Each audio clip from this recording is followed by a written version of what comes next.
សាទរខួប7 ឆ្នាំនៃការដាក់បញ្ចូលល្ខោនខោល What's Why Online ក្នុងបញ្ជីបេតិកភណ្ឌវប្បធម៌អរូបីនៃមនុស្សជាតិរបស់អង្គការ UNESCO 28 វិច្ឆិកា 2018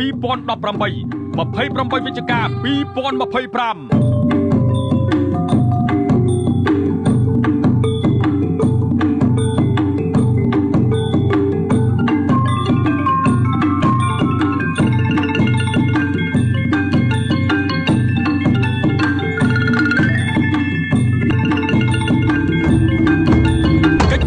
បេតិកភណ្ឌវប្បធម៌ជាភារកិច្ចរបស់កូនខ្មែរគ្រប់រូប